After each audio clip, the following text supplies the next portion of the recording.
Chers téléspectateurs, comme je vous avais dit au niveau de la porte, nous sommes dans la salle dans la classe de CM2, dans la salle de M. Bakoum. M. Bakoum, veuillez vous présenter aux téléspectateurs. Ok, chers téléspectateurs, bonjour. Bonjour, M. Sadio. Monsieur Sadio.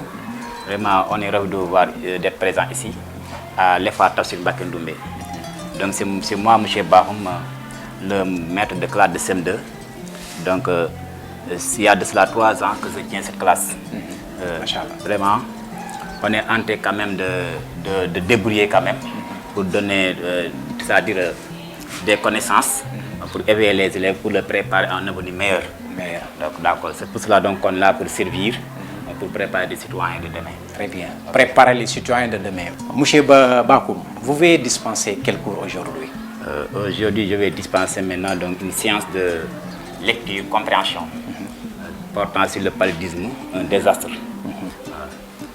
Très bien. Vous pouvez dispenser le cours sur la lecture portant sur le paludisme. Un désastre. Le désastre, très bien. Donc, M. Bakoum, vous avez les élèves, vous avez la craie, vous avez le tableau, que le travail commence. Okay, merci, M. Sadio.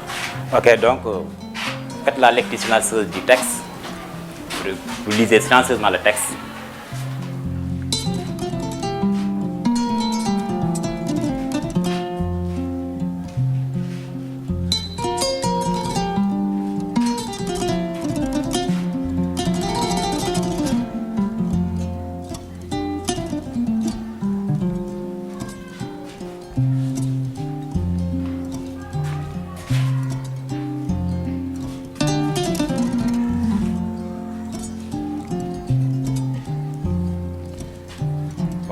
Ok, maintenant, que voyez-vous sur les images? Que voyez-vous sur les images? Khadi, des personnes. Où sont-ils? Où sont-elles dimanche?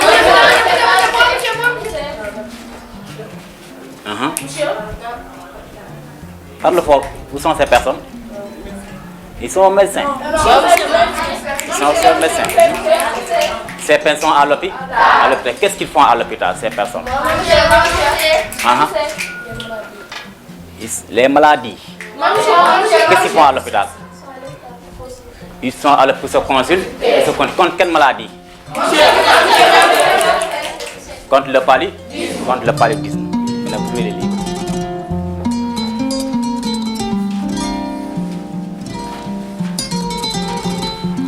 Les livres.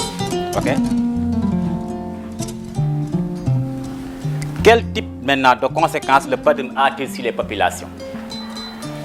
Quel type de conséquences le paludisme a-t-il sur les populations? Comment? Il y a des impacts, mais quel type de conséquences?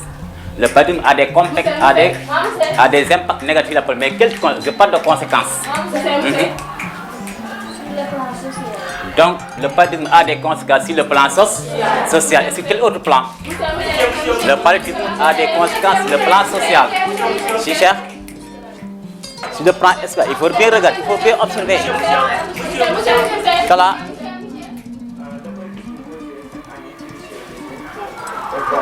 Je parle sur quel plan? On parle de plan social, on parle de la population. Oui. Il y a aussi des conséquences sur le plan économique. Des plans sur le plan économique et même quel plan? Sur le plan économique et social. Très bien. Le paludisme a des conséquences sur le plan économique, de même que sur le plan social. C'est clair? Donc, qui peut expliquer ces conséquences sur le plan économique? Yacine?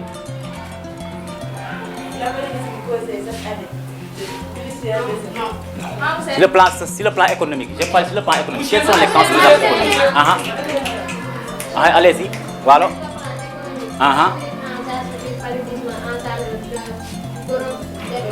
De grosses dépenses. Très bien. De grosses dépenses. Et quoi d'autre encore? Aussi bien de la part des familles que l'État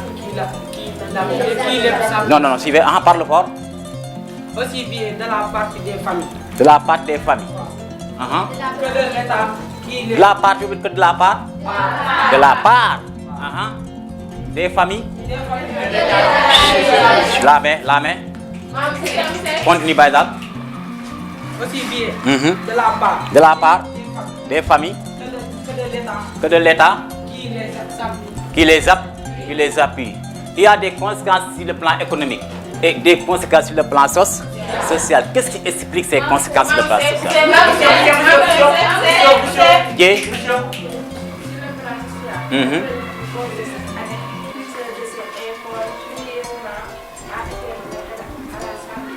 Très bien. Sur le plan social, le paludisme cause beaucoup de décès. Ouais.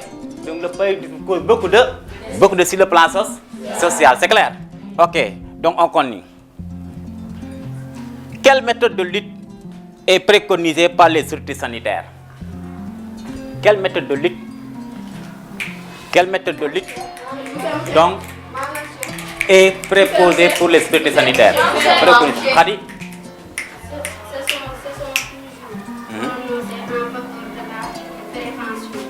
Les autorités. Les autorités, qu'est-ce qu'ils ont fait? À l'arrivée de l'hivernage,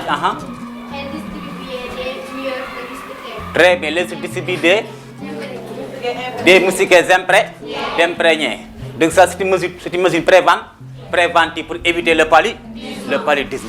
C'est clair? Donc le paludisme, on peut dire que c'est une maladie très dangereuse, une maladie aussi mortelle. C'est clair? Ok.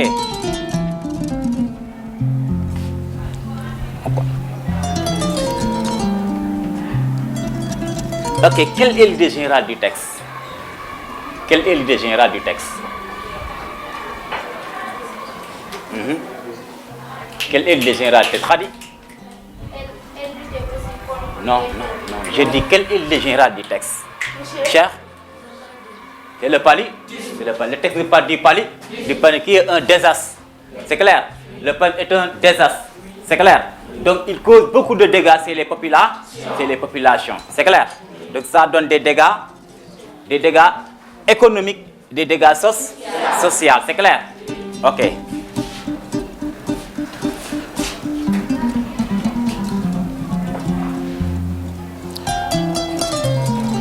Ok, ici, on vous dit tout simplement donc, donnez des phrases qui expliquent que le paludisme est une maladie mortelle.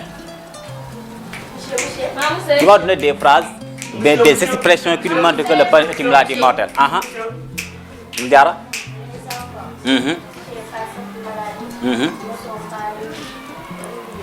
Est-ce que c'est ça? Allez-y, t'as là? Que le paludisme. Très bien, ouais. Ici, donc on sait que le paludisme est une maladie qui tue beaucoup que le sida. C'est une maladie tellement grave, c'est clair. C'est une maladie vraiment qui touche vraiment donc la quasi-totalité de la population. C'est une maladie vraiment dangereuse, aussi mortelle, c'est clair. Donc on connaît. Pourquoi le paludisme est-il un fléau? Pourquoi dit-on le paludisme est-il un fléau?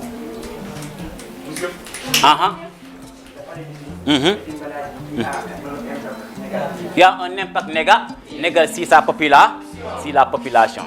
Et donc, on peut arrêter parce que vous avez d'autres choses à faire. Très bien. Ok, monsieur Bakoum, donc comme vous avez donné le cours, c'est important. C'est pertinent, surtout le paludisme. Mais il y a un constat que j'ai fait dans la classe. Je ne sais pas si vous avez, en tant que doyen qui tient la classe là, pourquoi ce travail en groupe? Pourquoi vous avez préféré ce travail en groupe?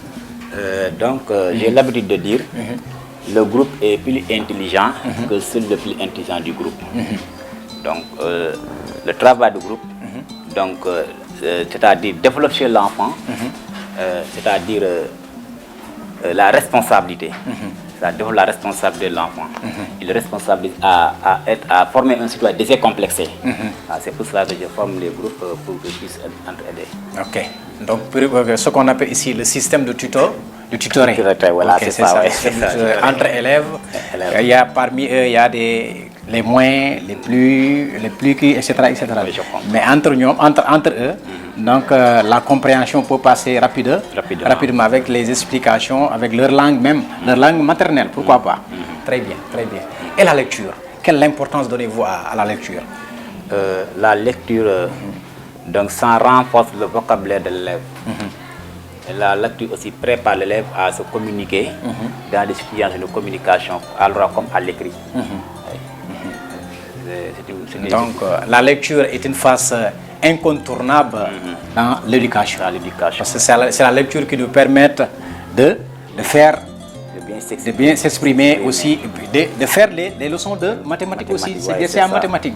Parce que le monde, on dit que le monde est écrit en langage mathématique. Mais ce langage mathématique aussi, il y a la lecture aussi qui en fait partie. Parce que si on te donne un problème, ce problème-là, il faut d'abord lire il faut savoir lire d'abord, et ensuite on exploite ça. Donc la lecture c'est primordial dans l'éducation. Très bien. Et comme l'émission tire vers sa fin, monsieur Bakou, on va parler un tout petit peu en wolof. Donc vous allez parler de l'importance du cours pour que les parents qui sont au niveau de la maison puissent comprendre la quintessence ou bien l'importance même du cours en wolof d'abord.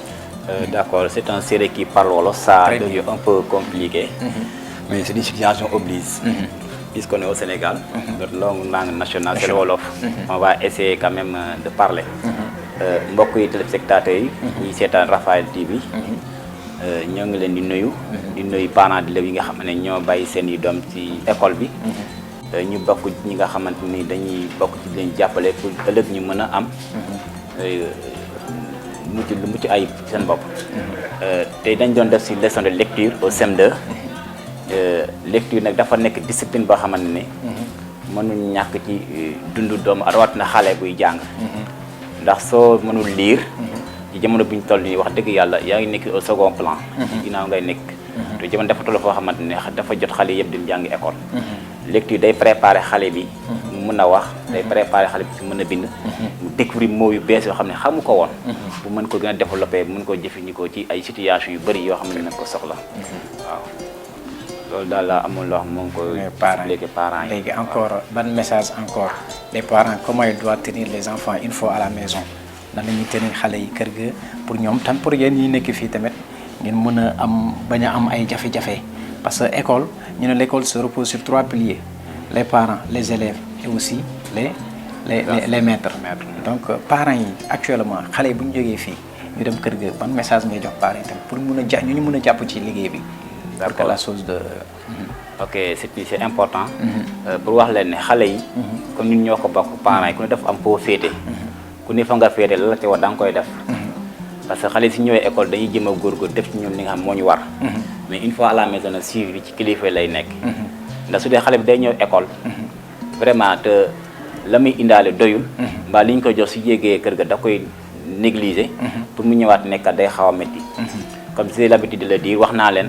mel na ni jéeg bu dem marché rek yóbbu pañeem su demee ci marché mu dugg ba pare ñib si war a togg añ su ñëwee teg pañe bi toppatoo ko jàpp na añ sotee du añ kon xale li ñu di ci école bi suñ ko yóbbee ci kër ga teg saakri bañ ko ubbi xool la ci biir kon jàpp naa résultat ñëwee duñu def résultat kon parents yi nañu dimbale bu baax ci xale yi ci kër ga lépp li ñuy jël ci école su ñëwaatee ñu koy nafa di ko xool bu baax waaw loolu daal xam naa ne moo nekk loolu maa ngi koy soññu mbokk parents yëpp ñu gën cee jàppaat bu baax. Machallah, machallah. Donc le rôle des parents est un rôle déterminant dans l'éducation. Très bien. On a terminé avec vous et merci beaucoup. Ok, c'est gentil. Ok, merci beaucoup, c'est gentil. Ok, merci beaucoup. Toujours l'émission continue. Comme vous avez dit au niveau de la classe, nous sommes actuellement au niveau de la cour avec les élèves pour continuer l'émission. Cette fois-ci, je suis avec la présidente du groupement scolaire et aussi le secrétaire du gouvernement scolaire. On va parler en wolof. soxna si yow yaay présidente gouvernement scolaire bi fii nii dama bëgg nga wax ma tuuti ci sa gouvernement scolaire. asalaamaaleykum maa ngi leen di nuyu bu baax di leen ziar yi nga xam ne yéen a ngi si taam di nuyu sama mbokk yi nga xam ne waa bokk plateau bi waaye kii ni mu ko waxee rek gouvernement scolaire bi ñu ngi dene chaque année daaw nag sama benn daakaango moo ko jiite woon kii nag am say ren ñu jox ma ko mu nekk présidente école bi. gouvernement scolaire bi nag dañoo ko def pour nga xam ne mooy jëmal école bi kanam mais chaque année ñu koy defee dañ koy amal ay programme te dañuy am tamit ay poste ñu mel ne dañuy fal élèves ay poste yoo xam ne dafay nekk ay poste de santé ñii dañuy yor wàllu santé ñii yor wàllu social ñii yor wàllu finance ñii yor wàllu culture yi nga xam ne danga koy soxla ci école bi te en plus dañuy cotiser pour def li nga xam ne dañuy tëral 3 programme yooyu nag mi ngi mel ne benn dañuy organiser benn kermesse boo xam ne élèves yi ñoo jël benn jour boo xam ne dañuy jël spécialement pour def ko en extrême biir foo bégee moom la ñuy wax kermesse benn jour dañuy def laylatul xadar comme ça laylatul xadar bi ñuy def ay ndogu di ko partager ci mbedd bi en plus récitants yi nga xam ne ñoo fi génn ak suñu monsieur yi nga xam ne ñoo fi nekkoon pour ñu mën a ndogu ensemble pour mën a nekk en plus dañuy def bu école tëgee dañuy def naan fête dañuy def fête tamit en plus bu ñu deful fête année bi su ko paase dañuy def lu mel ne genre jour di génn visiter pour mën a xool daal ak bu ñu génnee wala jàngate ci biti daal ndax en plus école bi durant 9 mois nga koy jàng booy ko tëjee au moins sax war ngaa mën a génn pour mën a féex sa xol affaire yooyu noonu looloo tax ñu ko doon def. macha allah madame la présidente macha allah sa explication bi leer na nañ léegi en face de moi à côté de moi j'ai la secrétaire Soxna si naa def. Oui, bonjour. Vous allez bien? Oui, je vais très bien. Parlez-moi un tout petit peu aussi de votre gouvernement scolaire. Si le faut en français, allez-y, si vous êtes en l'aise. Bonjour, d'abord je me présente. Je me nomme Sokhna Maïssi, je fais la classe de 3e. Et dans cette année, je suis la secrétaire de ce gouvernement. Et aussi encore une membre dans la commission de culturelle. On organise à chaque année un gouvernement scolaire pour l'amélioration du développement de l'école et ensuite aussi pour apprendre correctement le vivre ensemble. Le vivre ensemble. Oui. D'abord pour ñu ñëw ci gouvernement scolaire bi comme elle a dit tout à l'heure dañuy organiser ay activités yu intéressantes aussi ci école bi. Ensuite aussi dañuy def ay fêtes. Ensuite tamit dañuy def ay lu ci mel ni social pour l'aider entre nous et aussi dañuy def ay jeux yu exceptionnels comme par exemple l'année passée on a organisé un kermesse et aussi tamit une fête de l'année. Une fête de l'année. Vous avez organisé une kermesse et aussi une fête de l'année. Donc ci biir gouvernement scolaire bi surtout le vivre ensemble moo gën a am solo. ci gouvernement scolaire aussi. Et aussi le don de soi xam nga lan mooy don de soi.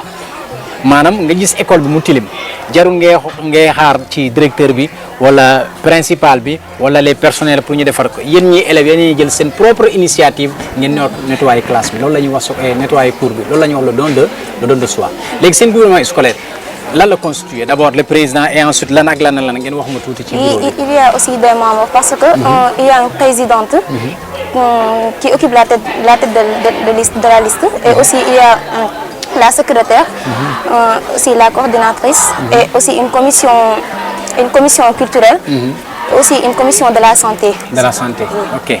Donc surtout la santé, avec le milieu où nous sommes actuellement, avec le paludisme, etc. Il y a aussi une commission de l'environnement. Une commission de l'environnement qui charge l'hygiène de cette école. L'hygiène de l'école, machallah. Présente, comme ni mu ko waxee rek am na ay postes yoo xam ne yu bari nga xam ne comme ni nga waxee sànq rek xam nga tey jii ne école bi day baax parfois ñu koy defar parfois wala doo ci xaar kenn loolu nag donc ko def ay règlement ndax chaque classe chaque jour benn classe boo xam ne dañuy def par groupe boo xam ne dañuy jël ko bale cour bi pour nettoyer affaire poubelle ba yëpp a ngi fi en plus environnement bi chaque jour saa yu ñëwee dinañ jéem a arroser garab yi xool li nga xam ne moom mooy jëmale école bi gam daañu ko def loolu daal la gouvernement bi tëdd ak wàllu santé bi te xam nga wàllu santé bi tamit lu am importance la si pour ñu am ay boîte de pharmacie loolu tamit soxla woon donc ba temps yi ñu si doon def ay demandes na boîte pharmacie ndax parfois élèves yi dañuy jënd comme ça yi ñuy jaay si mbedd mi doo xam lan la mairie toog les médicaments de la rue oui parfois da nga gis benn élève boo xam ne day jël dugg ndekki dugg biram di metti wala yenn yi dal ko boppam di metti te loolu pour ñu mën a lii nii arrêté cas d'urgence yi nga xam ne ndax lii dafa gaaw pour amul boîte de pharmacie boo xam ne dañuy mën a jàppale daal loolu dina baax très bien boîte de pharmacie très bien macha allah léegi votre dernier mot ton dernier mot parce que émission bi léegi sa dernier mot. Oui, comme li ñuy wax rek comme par exemple gouvernement scolaire c'est un outil boo xam ne qui permet la participation des élèves à l'organisation de l'école donc lu war la comme ci élèves yëpp di ci participer et aussi tamit lu war la ci école yëpp di ko am parce que daf ñuy permettre élèves yi di nekk di vivre ensemble et aussi ouverture du monde, c'est-à-dire apprendre comment gérer la vie parce que si on participe sur le gouvernement, on aura quelque chose de nouveau. On aura quelque chose de nouveau comme donc ñu ngi wax ñun ñëpp rek ne par exemple ñuy bokk ci di participer ci yenn activités yi. ça dernier mot sama dernier mot mooy maa ngi leen sant bu baax di leen gërëm di sant waa école bi yëpp. nga xam ne ñooy taxawal fii di ñaan nag ndimbal nga xam ne ñuy jàppale bu baax école bu nekk kanam ndax macha allah. école Tafsir Mbacké yaakaar naa ko ba xamu fi dégg ko dara ñuy soññi tamit suñu yeneen moroomi école yi pour ñu mën a wut gouvernement depuis ba nga ko tàmbali ba am solo la dafay nekk ñu ànd suñu biir dañuy jàppalante en plus su bari mën na koo def si école bi loo xam ne su gouvernement bi lay doon su ne daa ngi jàppalante la suñu biir très bien wasalaam vraiment kontaan naa donc ba léegi l'émission n'est pas terminée ñoo ngi dugg ci biir encore dem xool le directeur de l'école ñu waxtaan ak moom encore comme ça ñu mën a tëj suñu émission waa gouvernement scolaire di leen nuyu yéen ñëpp ñu toog fii di leen nuyu bu baax di leen siyaare bu baax macha allah na ngeen kii de boo nekkee présidente wala nga nekkee secrétaire na ngeen liggéey bu leen nekkee fii toog ngeen naan ñii ñooy def ñii def nañ ne bu leen def loolu jërëjëf merci beaucoup. Shukran ok.